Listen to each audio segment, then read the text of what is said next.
क्या आपने कभी किसी इंसान को देखकर सोचा है, यह इंसान ऐसा व्यवहार क्यों कर रहा है? आपका बॉस तानाशाह की तरह क्यों बात करता है? आपका दोस्त बिना रुके बोलता ही क्यों रहता है? और आपका कोई सहकर्मी एक छोटा सा फैसला लेने में इतना समय क्यों लगा देता है? और कभी कभी आपके मन में यह सवाल भी आता होगा, क्या मैं बेवकूफ लोगों से घिरा हुआ हूं? लेकिन सच्चाई शायद कुछ और ही है। हो सकता है वे लोग बेवकूफ बिल्कुल भी ना हों। हो सकता है आप उनके सोचने का तरीका समझ ही नहीं पा रहे हों। किताब सराउंडेड बाय इडियट्स में थॉमस एरिक्सन एक बहुत दिलचस्प बात बताते हैं। हम लोगों के साथ इसलिए परेशानी महसूस करते हैं क्योंकि वे कम समझदार होते हैं। ऐसा नहीं है, असल वजह है उनकी अलग अलग शख्सियत। और जैसे ही आप इन शख्सियतों को समझ लेते हैं, आप लगभग हर इंसान से बेहतर तरीके से बात कर सकते हैं। जरा एक छोटी सी कहानी सोचिए। 4 लोग एक महत्वपूर्ण प्रोजेक्ट पर काम कर रहे हैं। उसकी आखिरी तारीख कल है। तभी उनका मैनेजर कमरे में आता है और पूछता है, इस काम की जिम्मेदारी कौन लेगा? तुरंत एक व्यक्ति आत्मविश्वास से खड़ा होकर कहता है, मैं संभाल लूंगा, बस मुझे लक्ष्य बता दीजिए। दूसरा व्यक्ति उत्साह से कहता है, रुकिए, इसे थोड़ा रचनात्मक और मजेदार बनाते हैं। तीसरा व्यक्ति शांत स्वर में कहता है, शायद हमें पहले सबकी राय सुन लेनी चाहिए। और चौथा व्यक्ति बहुत सोच समझ कर कहता है, शुरू करने से पहले हमें सही जानकारी और ठीक योजना चाहिए। 4 लोग, 4 प्रतिक्रियाएं, 4 अलग अलग सोचने के तरीके। अब सवाल यह है, सही कौन है? जवाब बहुत सरल है, सभी सही हैं। क्योंकि सराउंडेड बाय इडियट्स के अनुसार ज्यादातर लोग 4 प्रकार की शख्सियतों में आते हैं। और इन शख्सियतों को समझना लोगों को समझने की चाबी है। इस किताब में शख्सियतों को समझाने के लिए 4 रंगों का इस्तेमाल किया गया है। इसे आप इंसान का मानसिक ढांचा भी कह सकते हैं। लाल, नेतृत्व करने वाली शख्सियत। लाल स्वभाव वाले लोग तेज और निर्णायक होते हैं। उन्हें परिणाम चाहिए, उन्हें समय बर्बाद करना पसंद नहीं होता। अगर आप उनसे कोई सवाल पूछें तो वे कह सकते हैं, सीधा नतीजा बताइए, न कहानी न लंबी व्याख्या, सिर्फ नतीजा। ऐसे लोग अक्सर नेतृत्व करने वाले बनते हैं, लेकिन कभी कभी लोग उन्हें कठोर या अधीर समझ लेते हैं।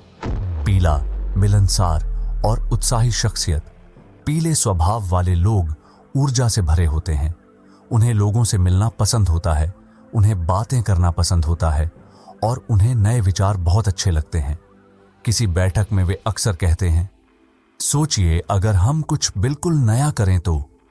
वे टीम में जोश और रचनात्मकता लाते हैं, लेकिन कभी कभी वे थोड़ा बिखरे हुए या अव्यवस्थित भी लग सकते हैं। हरा, शांत और सहयोगी शख्सियत। हरे स्वभाव वाले लोग बहुत शांत और धैर्यवान होते हैं। उन्हें शांति और तालमेल पसंद होता है। उन्हें झगड़ा या टकराव पसंद नहीं होता। अगर कोई परेशान हो तो हरा स्वभाव वाला व्यक्ति धीरे से कहेगा, बताइए क्या हुआ? ऐसे लोग बहुत अच्छे दोस्त और भरोसेमंद साथी होते हैं, लेकिन कभी कभी उन्हें निर्णय लेने या बदलाव स्वीकार करने में कठिनाई होती है। नीला, विश्लेषण करने वाली शख्सियत। नीले स्वभाव वाले लोग तर्क और विवरण पर भरोसा करते हैं। उन्हें तथ्य पसंद होते हैं। उन्हें सही जानकारी पसंद होती है। अगर कोई नया विचार सामने आए तो वे पूछते हैं, इसका प्रमाण क्या है? क्या इसकी जांच हुई है? क्या आंकड़े सही हैं? वे गलतियों को कम करते हैं, लेकिन कभी कभी लोग उन्हें बहुत आलोचनात्मक या ठंडा स्वभाव वाला समझ लेते हैं। अब कल्पना कीजिए, एक लाल स्वभाव वाला व्यक्ति और एक हरे स्वभाव वाला व्यक्ति बात कर रहे हैं। लाल व्यक्ति कहता है, जल्दी फैसला कीजिए, लेकिन हरा व्यक्ति सोचता है, मुझ पर इतना दबाव क्यों डाला जा रहा है? अब सोचिए, एक पीला स्वभाव वाला व्यक्ति और एक नीला स्वभाव वाला व्यक्ति बातचीत कर रहे हैं। पीला व्यक्ति उत्साह से कहता है, यह विचार बहुत शानदार होगा। नीला व्यक्ति शांत स्वर में पूछता है, इसका प्रमाण क्या है? और अचानक दोनों को झुंझलाहट महसूस होने लगती है। ऐसा इसलिए नहीं कि कोई गलत है, बल्कि इसलिए क्योंकि दोनों का सोचने का तरीका अलग है। इस किताब की सबसे महत्वपूर्ण सीख यह है, जिंदगी आसान तब होती है जब आप लोगों को बदलने की कोशिश छोड़ देते हैं और अपनी बात करने का तरीका बदलना शुरू कर देते हैं। लाल स्वभाव वाले व्यक्ति से बात करते समय सीधे और स्पष्ट रहें। पीले स्वभाव वाले व्यक्ति से बात करते समय उत्साह दिखाइए। हरे स्वभाव वाले व्यक्ति से बात करते समय धैर्य रखिए और नीले स्वभाव वाले व्यक्ति से बात करते समय तथ्य और प्रमाण दीजिए।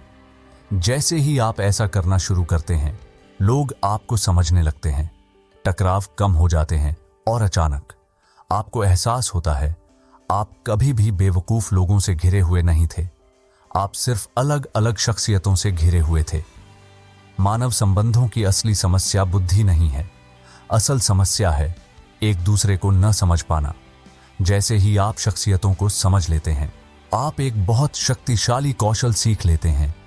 हर इंसान से बात करने का कौशल, अपने बॉस से, अपने परिवार से, अपने सहकर्मियों से, अपने दोस्तों से और शायद उस इंसान से भी जिसे आप कभी समझ ही नहीं पाए। इसलिए अगली बार जब आपके मन में आए, मैं बेवकूफ लोगों से घिरा हुआ हूं, तो एक पल रुकिए और अपने आप से पूछिए, या फिर मैं बस अलग अलग शख्सियतों से घिरा हुआ हूं। अगर आपको यह वीडियो पसंद आया हो और आप ऐसी ही ज्ञानवर्धक किताबों के विचार जानना चाहते हो, तो चैनल को अवश्य सब्सक्राइब कीजिए, क्योंकि कभी कभी लोगों को समझना ही जीवन की सबसे बड़ी कला होती है।